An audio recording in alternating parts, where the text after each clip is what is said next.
basically what does it mean to have right realtor? Thank you, everyone. I just want you to give yourselves a clap. You made it out today. Glory to God. And smile, everyone. You should be excited. I'm excited to be here because I'm excited to be here to present to you the portion how to buy a home with a real estate agent.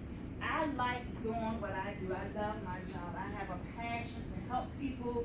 I have a passion to give you information. Whatever I don't know, I seek that information. I go to resources that I can do to provide that information for you. And I'm glad to be here. And I pray that you're glad to be here too. So now that you are approved for your loan, now you're here shopping for your realtor.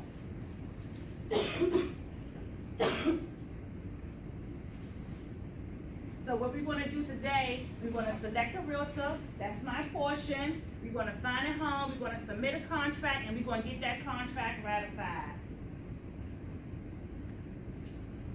Selecting the right realtor. The objectives are today, selecting the right realtor, find a great home, submit and achieve a ratified contract as I stated in the previous slide. So, preparation. We already did step 1. You have already talked to the loan officer, you already submitted all of your documents, and you came to me with your pre-approval. So now that you are here with me as a realtor, we're going to go shopping. Shopping for a home. 4th-step final loan approval, and the 5th step is closing. Selecting the right real estate agent. A real estate agent, a professional license to help consumers buy and sell property, whether it's commercial or whether it's residential. A realtor, I am considered to be a realtor. I wear the logo, the R, it's a blue R that I'm sorry that I don't have it here, but we are a part of the National Association of Realtors.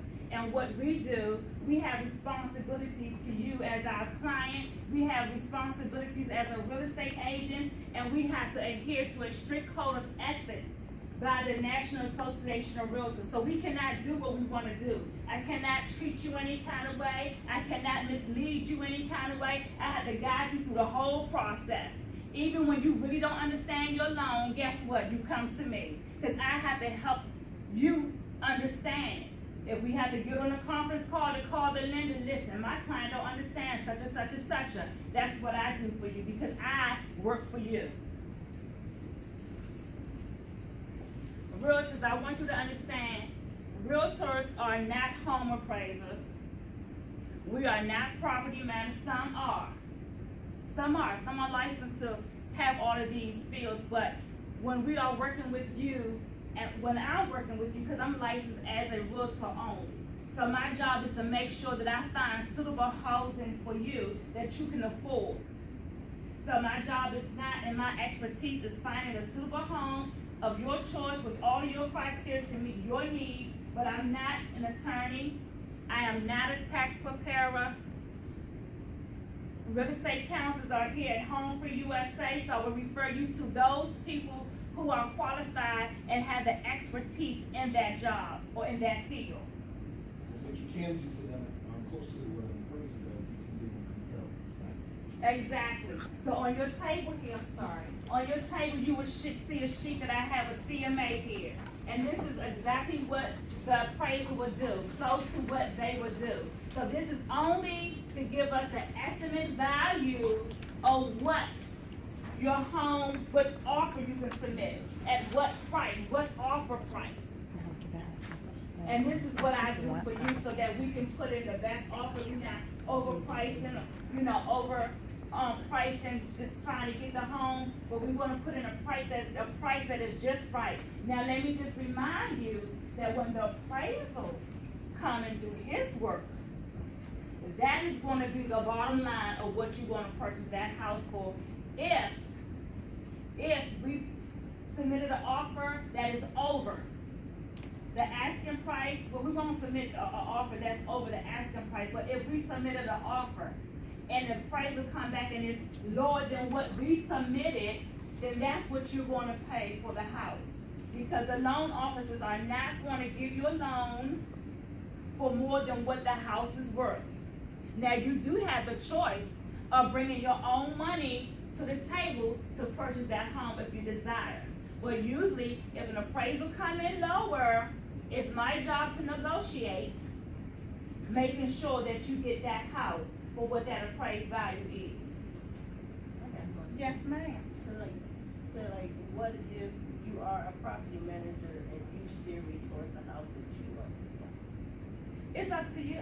Some property managers do that if they are agents, and sometimes if they're not a licensed agent, they would just give you information. But you don't have to get that house. It's up to you. You got whatever house you want to, as long as you can afford it. And But that's what you want. ethically, can you do that? Steering, no. Steering, no. Okay.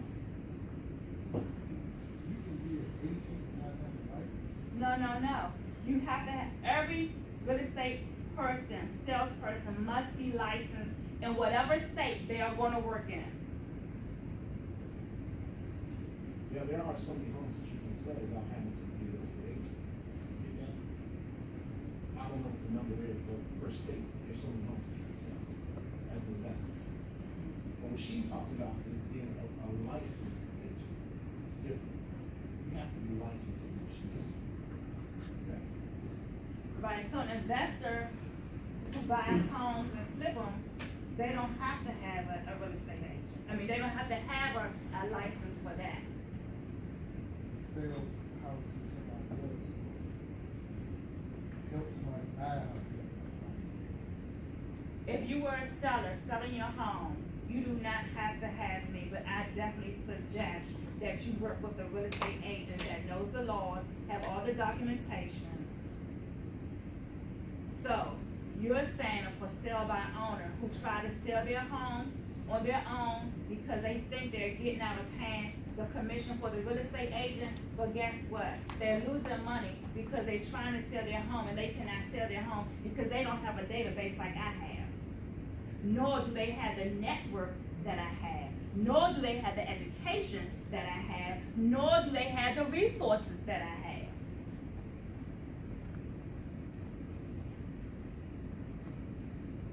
So as a realtor, I represent sellers and buyers. In the state of Maryland, we do not work with a presumed buyer agency anymore. Everything has to be written. We have an agreement. So once you come and find your realtor who you're designed to work with, you desire to work with me, then we'll come together in my office and we will go over the buyer agency agreement. It spells out everything that I'm going to do. I represent you only, exclusively. I negotiate your deals. I work in the best interest of you. And that is what the Code of Ethics does. We have to adhere to those Code of Ethics, that I have to work in your best interest.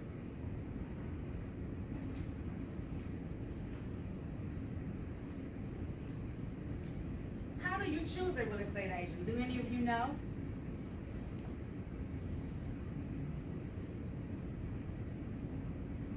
So when you're looking for a real estate agent, what you do?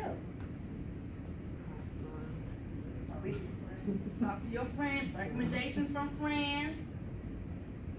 We have an interview process. If you want to interview me, you can call your neighborhood real estate brokerages, and you still interview the agent. You still interview your the agent that you desire to work with. Do you know any questions that you should ask a real estate agent when you are interviewing them?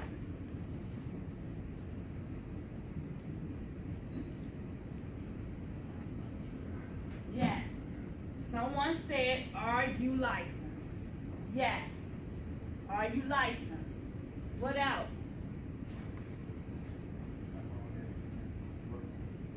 Very good. How long have you been working? Anything else? How many homes? Amen. What else? Very good question. What area do you specialize in license for? Very good. What areas are you specialized? You specialize in? Yes. And what license do you hold? Exactly. Yes.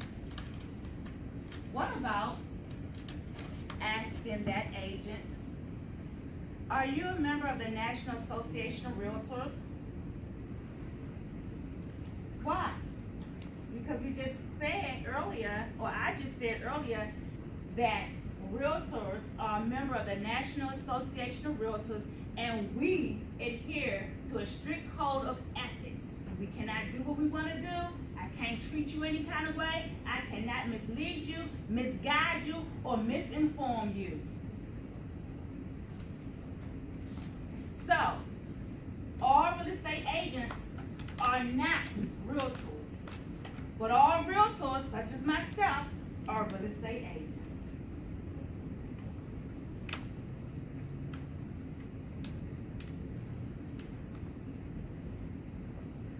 So, when you're looking for a real estate agent,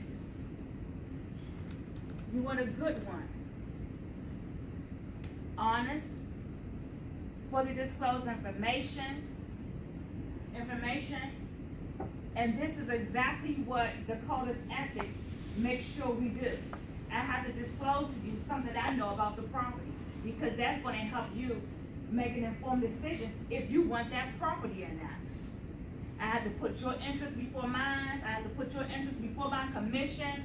My commission is a certain amount, but for whatever reason, if this is the house you want, I cannot stare and say, no, you look at all of these homes over here that's going to pay my full commission. I cannot do that. So my interests, your interests are placed above mine. You are first. Your concerns are my concerns. Give realistic advice about negotiating a contract. I already said act in your best interest. Do not steer. You see, we cannot steer. Equal service to all. What I do for you, I have to do for everyone. I have to listen to your needs. I have to understand what you want. I have to understand what you're qualified for. I have to understand exactly what you want so that I can meet your needs exceptionally. Knowledge. That's what I do. I provide you with knowledge to help you make an informed decision. And remember, realtor-client relationships are just like attorneys. Confidential. Everything. Even when it comes down to the personal stuff. I have so many clients, they become, comfortable with me. They pray with me. They share things that's really personal. I'm talking about marriages. A lot of things. Confidential. Zip. So you are a counselor. Yes, I'm a counselor. Zip. Sometimes all they want me to do is just listen. Sometimes they want me to do is pray. Sometimes when they cry, I cry. Because when you start to know your clients and you get that relationship, relationship is important. You don't want to work with someone that just don't care. Oh, you just here to help me find a house and get your commission. But do I really care? Yes, I care. I care for every client that I work with. Whether the deal go bad, sour, whatever. I care.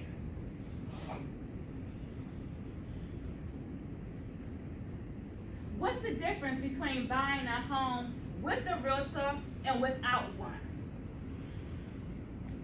Trying to do it on your own, sir? I do not advise it. You're going to miss something. You're not going to have it all together. You really think you like that home? And you, in fact, might do. But it might cost you more just to do it on your own. Working with a realtor such as myself, I understand the market. Lower your risk. I offer resources. I understand the complexity of the transaction because none of you don't, from A to Z, 1 to 5, the closing process, you don't know what to ask for. You don't even know to ask for if it's a home association if you work on your own. I negotiate the best terms for you to get the best deals. Working without one, you handle all the elements. You do the whole process yourself. You think you're saving money? but at the end, you were ripped off.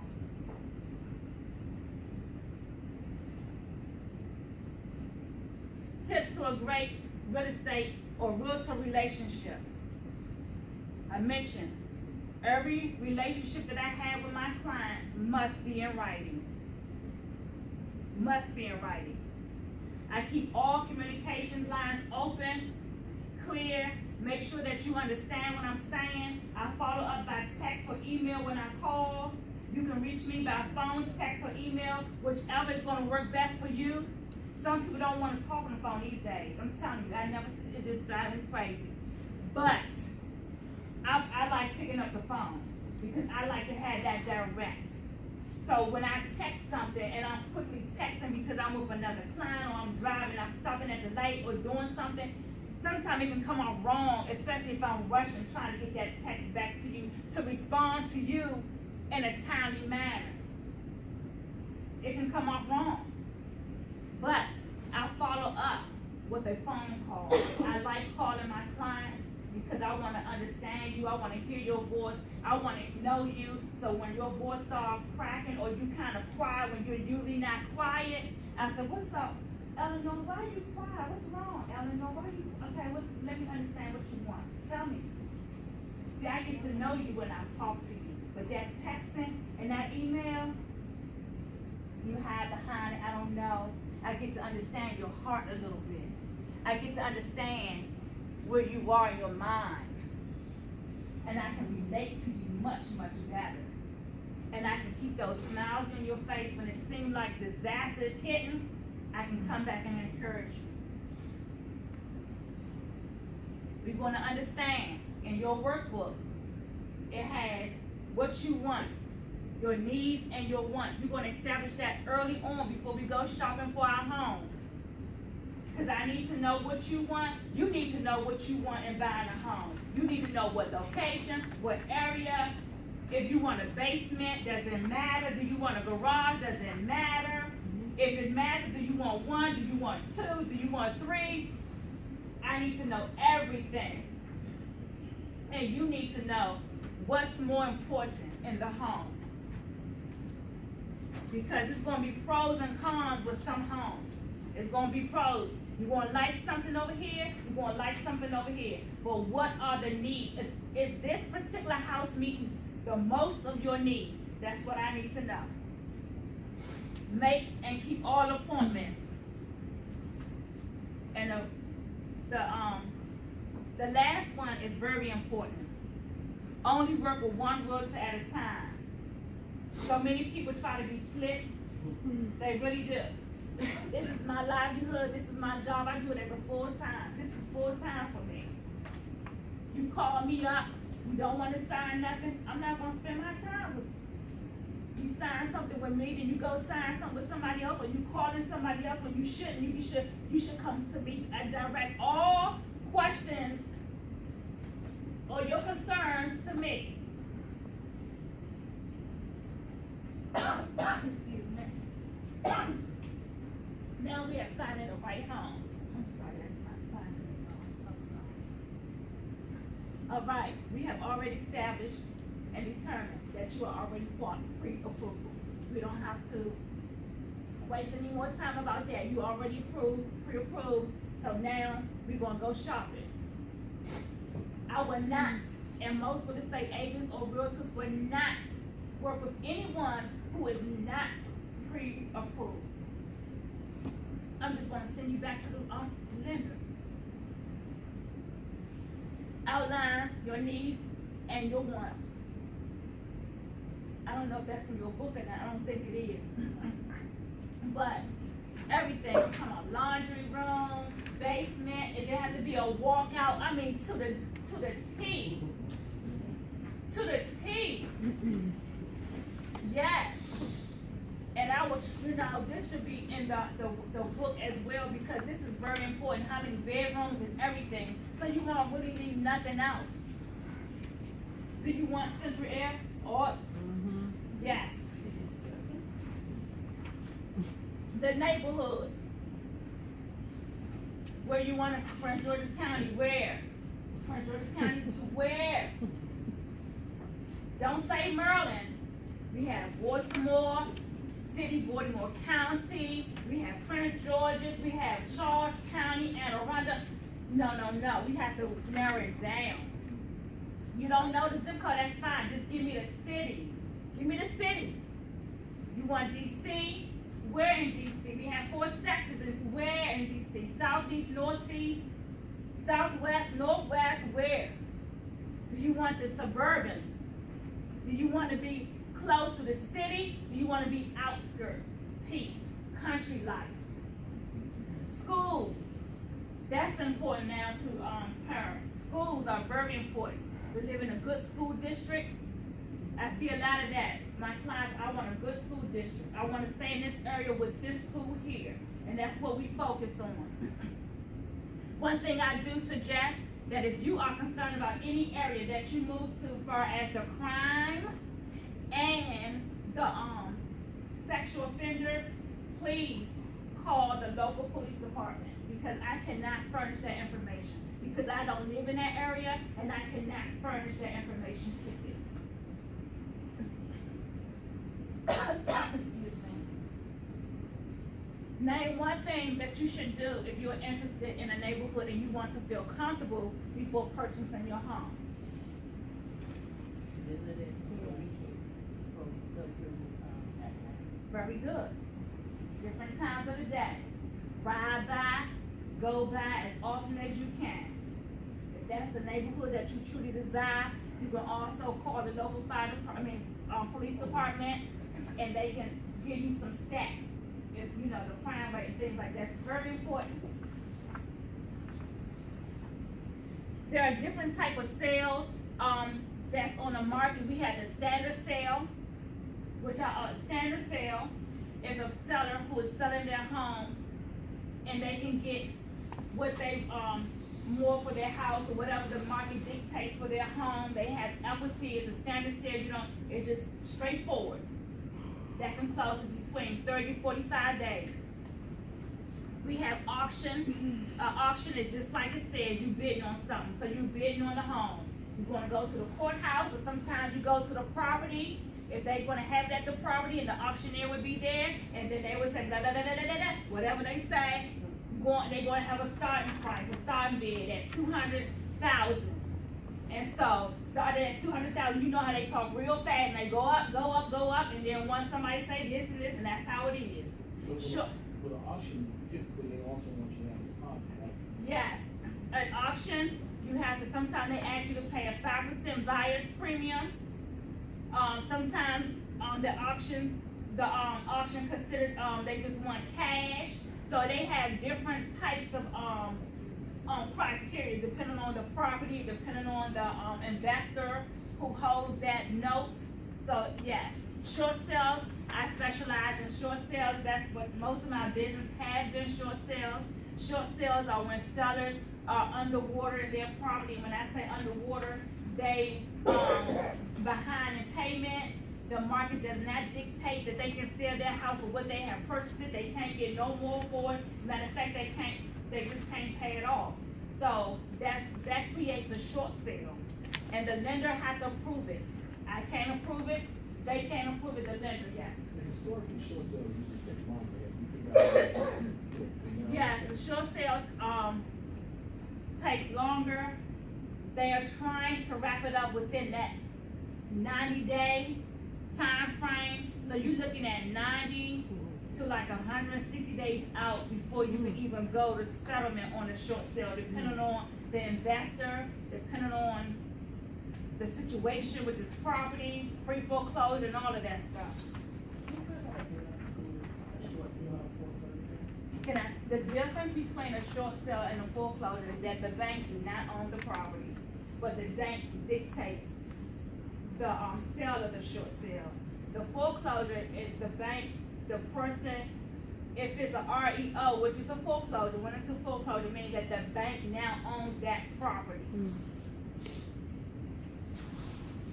So REO, the bank owns that property, yes sir. You said you specialize in short sales, so, what would make somebody want to get what you do? I want to show them. What do you have to offer? So if you wanna buy a short sale, that's an option, you can do that. You can buy any of these properties, any of these type of, different sales.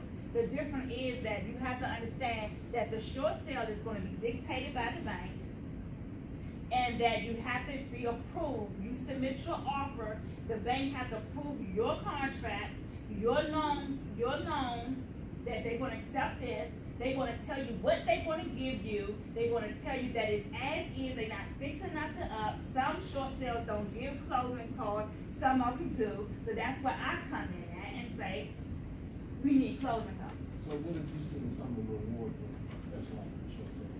Is it that the sale price is typically lower than the market value or? The sale price is typically well, yes, because see, they owe. So one of the rewards of buying a short sale is that you're gonna get it for less than what the market sometimes dictates. Then again, not all the time, because the banks are now coming in, they fixing these properties up, and they selling it just like now, almost as a standard sale. But you still do, the work is still done. Then the bank is not gonna fix the house up. Okay. And that's the only time the bank is gonna fix the house up, if that short sale, they are not approving it, they drag it out so long, and then they get the property by way of foreclosure. So what they do at that point, because they see the value in that house, they go in there and fix it up. And they put it back on the market, just slightly under what a standard sale would be, but it's already fixed up. Because they see the value of the money that they're gonna get in. That's just what an investor would do. An investor would get the short sale, fix it up, and put it right back on the market for market value, or wherever it's gonna dictate for someone to buy it.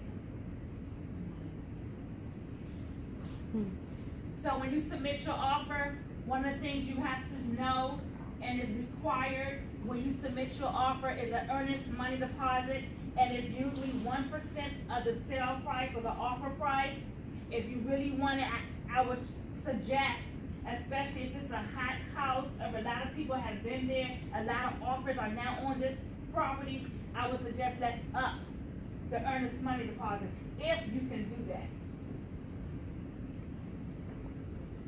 On your table, you will see that we have a contract here. That is a contract, and sometimes it's thicker. This is just I just bought just something so you can see. But it can be 45 pages long, a contract.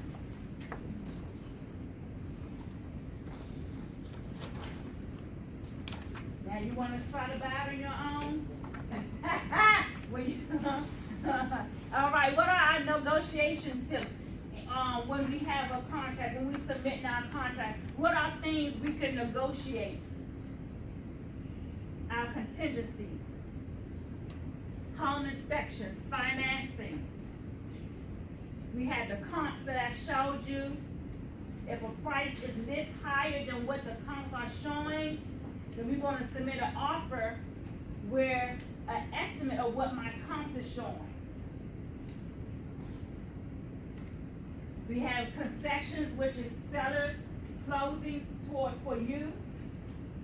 Yes, ma'am. What are the conveyances? Conveyances are something like, if you have, the conveyances,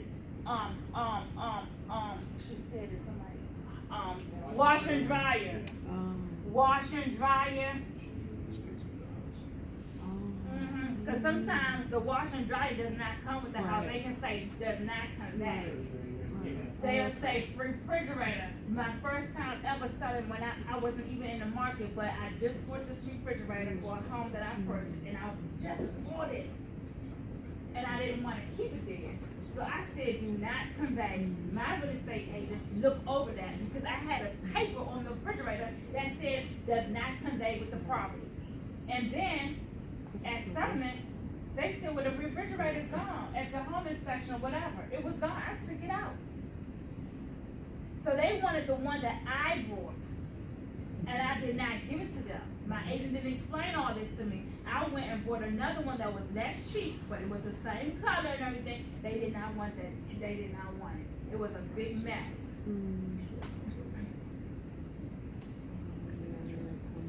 Okay, contract negotiation tips. Expiration date. The right amount of earnest money deposit. The size of your down payment. And the financial information sheet is what I would give you. Usually, the financial information sheet just tells you a breakdown of if you need to put down payment or if you need to do closing costs, what your bottom line would be if you was not receiving help.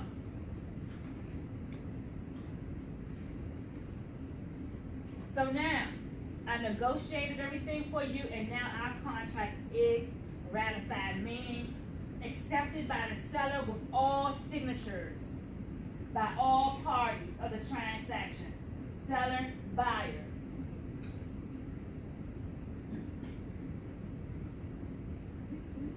Any questions? Yes. For 12 years. Yeah, 12 years. Yes, ma'am. Are there any differences in purchasing, or a transaction between like a standard process versus like a new development? Are the I don't know if practices that question different? makes That's, sense.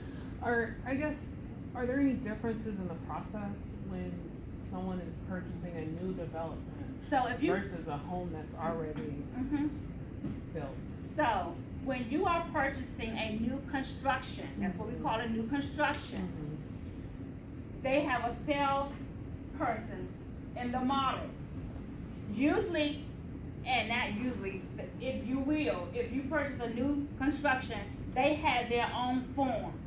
Versus as I have my contract here, they give you another loan, another contract and things like that, and they would try to, have you or encourage you to use their in-house lender because you get these big incentives. But let me just encourage you that when you use in-house lenders, or it's not always the best because they give you a lot of money and it looks like it's good, but you're paying for that. You're paying for all the money they give. They might give you $20,000 for closing help or something like that.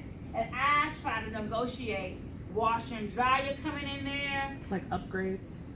You're gonna have to pay for your upgrades. And sometimes with the incentives that they give you, they might give you a bonus room downstairs in the basement or finish the rec area of the new house. So it has the pros and cons with the new construction because you can find the same house, it's just not new, and a standard sale and get everything already granite, hardwood floors, new carpet, get the washer and dryer. They get